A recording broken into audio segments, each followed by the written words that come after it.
Good boy, Cash. You can lay down if you want to. Good boy. What you think, huh? The last time Cash was in this truck, we had the windows all garbage bagged up with black trash bags so that they wouldn't get motion sick. And that was almost 2 years ago. So this is all new to Cash. I'm quite surprised that he is actually as calm as he is.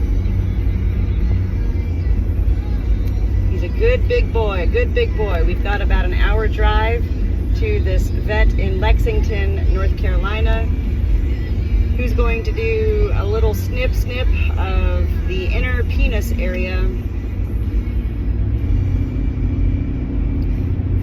to help break free these bladder stones, as well as to prevent this issue from occurring again. The risk, if I were not taken him today to have this done, the risk is his death, his life.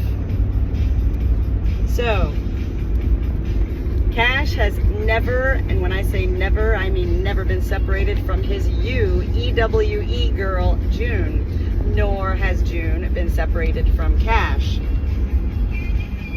This will be a big time for our livestock guardian dogs, Juno and Chase. Everybody saw me get Cash into the truck. They saw us leave. So it's going to be interesting. I'm grateful that my mother-in-law, Pansy, is there so she can at least see anything. But what could I do anyway? I mean, I can't do anything. I'm not there. I did take my one rooster, Chewy, who's been fighting with the Silkies, his brothers, and I put him up in a big cage outside.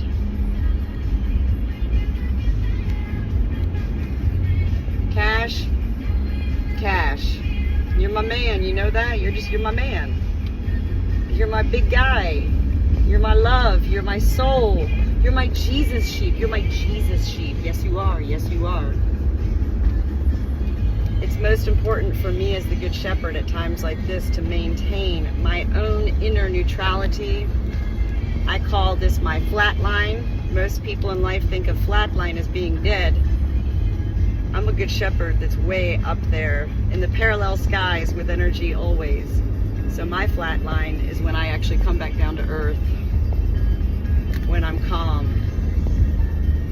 I'm grateful for my flock because it is my flock who has taught me over the past 3 years to discover ways of manipulating my energy in such ways. You can't fool animals, so it's not about pretending. I actually literally can switch my entire gears within my own internal being, mind, body, and soul, to get to a calm state of being.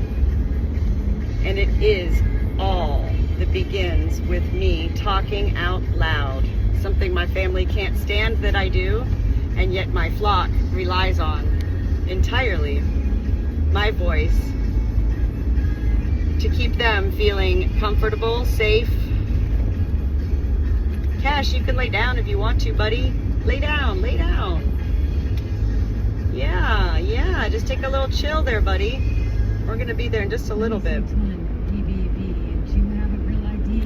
So my vet told me, they gave me the number to this vet, and they were like, just call and say that Dr. Brooke talked to Debbie and tell him you're on your way. And I was like, okay.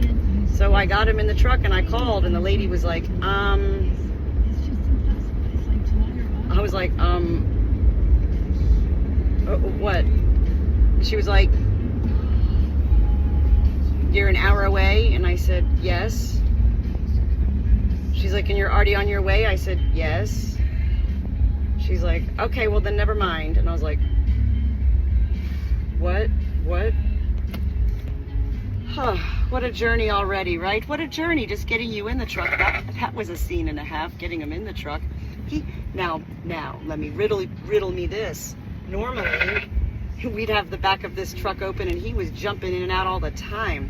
But he knew. He didn't know, but he felt something was fishy with the shepherd, the Good Shepherd Ma. And he didn't want to get in the truck. I know. What do you see? Are you looking at all the people in their cars, huh? Hang tight, buddy, hang tight. Hope, don't fall. Look at that big guy. He's such a big, handsome ram man. Oh, yes. That's my cash.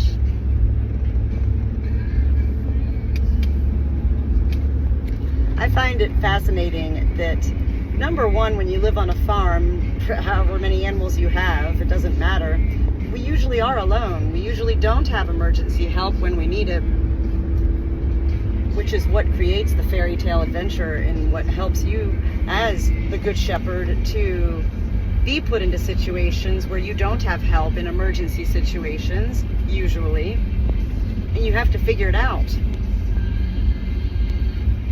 I find it interesting that this would happen while Chris is away on the other side of the country. And I'm just most grateful that he got into the truck. It took me 20 minutes to get him in, but you know what? Again, I'm grateful that I wasn't pressed for time. Like, they weren't like, you have to be here by 12, or you have to be here by, or you can't come until 3, or, you know, something like that. I'm grateful. We're on our way.